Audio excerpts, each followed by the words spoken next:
Hello दोस्तों, स्वागत करता हूं आपको अपने YouTube चैनल RK क्लासेस 22 में। दोस्तों, इस समय हम लोग देख रहे हैं अध्याय 5.1 जो कि यूपी बोर्ड क्लास 10th की मैथमेटिक्स का ये लेसन है। ये समांतर श्रेणी जिनको AP कहा जाता है। हम यहाँ पे 9वां क्वेश्चन अभी देखेंगे। इसके पहले के जो क्वेश्चन हैं वो आपके YouTube पे अवेलेबल हैं। हमारे क्लास में हमने बना के इसको डाल दिया है YouTube पे। आप चाहें तो वहाँ से देख सकते हैं। बिल्कुल बेसिक से सब कुछ समझाया गया है, आपके समझ में निश्चित ही आएगा। तो आइए यहाँ पे देख लेते हैं ये क्वेश्चन। पहले देख लेते हैं ये दिया क्या है। कहा गया है सिद्ध कीजिए कि इतना द्वारा परिभाषित अनुक्रम समांतर श्रेणी में नहीं है। ठीक है, तो ये आपका 9वां क्वेश्चन है। यहाँ पे हमको दिखाना है जो सीक्वेंस दिया हुआ है कि वो AP में नहीं है, समांतर श्रेणी में नहीं आएगा। जो इससे आपकी AP बनेगी, जो समांतर श्रेणी इससे बनेगी वो आपका AP में नहीं होगा। यही हमें यहाँ पे सिद्ध करके दिखाना है। तो आइए इसको देख लेते हैं सवाल कैसे हल होगी। बिल्कुल आसानी से इसको समझेंगे, कहीं भी आपको कोई तकलीफ कोई दिक्कत नहीं होने वाली है। बस ये है कि आप कंटिन्यू ध्यान से इसको देखिएगा, वीडियो को स्किप बिल्कुल भी मत कीजिएगा। आइए देख लेते हैं। तो इससे जो यहाँ पे आपकी सीक्वेंस दिया गया है ये आपका nवां पद मान के इसको हम चलेंगे, यानी कि nवां पद ये आपका दिया हुआ है। उसके पश्चात हम यहाँ से जब nवां पद दिया हुआ होता है तो हम जानते हैं वहाँ से n के स्थान पे 1 2 3 इस टाइप से लिखते चले जाते हैं। जो सीक्वेंस आपका मिलता है वही AP के लिए मान्य होता है। उसी से हम चेक करेंगे कि ये AP में है कि नहीं है। तो इसके लिए हम यहाँ पे इसको उठा लेते हैं। यहाँ पे जहाँ n दिया गया है उसी के स्थान पे सबसे पहले हम 1 लिखेंगे। तो जहाँ जहाँ n मिलेगा आपको वहाँ पे हम 1 लिखते चले जाएंगे। ये 2 यहाँ पे देखेंगे तो 1 का स्क्वायर किया जाएगा तो 1 ही होगा, तो ये +1 हो गया। यहाँ से मल्टीप्लाई 2 एकन्ने 2 +1, तो यहाँ आपका मिल जाता है 3। ठीक है, ये पहला पद हमने निकाला इसका 3। अब हम यहाँ पे सेकंड पद निकालेंगे। सेकंड पद निकालने के लिए n के स्थान पे हमको 2 लिखना पड़ेगा। हम जब 2 लिखेंगे तब यहाँ आपको मिलेगा कितना। अब आप यहाँ पे देखेंगे तो 2 आया, यहाँ 2 दूनी 4 +1, तो ये हो गया आपका 8 +1।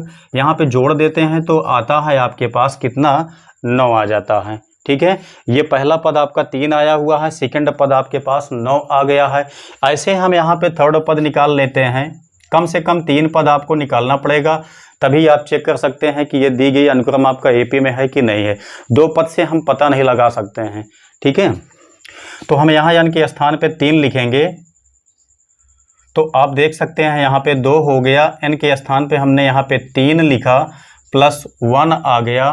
तो यहाँ देखेंगे 3 त्रिक का 9 आया +1, 9 दूनी 18 +1, यानी कि ये आ गया आपका 19।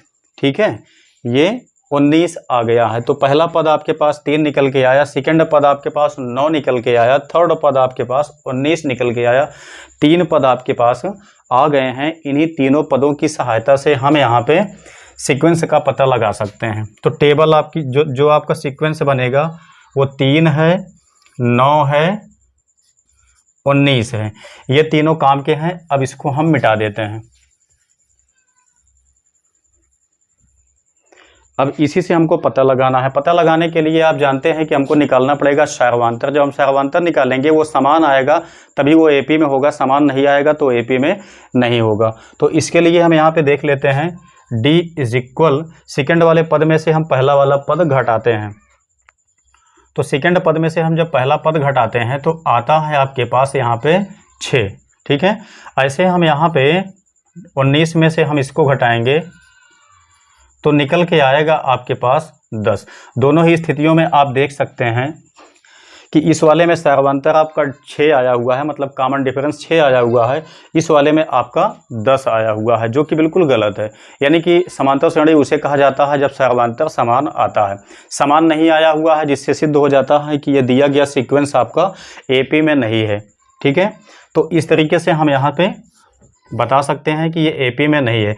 तो यहाँ पे आप नोट में लिखेंगे या लिखेंगे चूंकि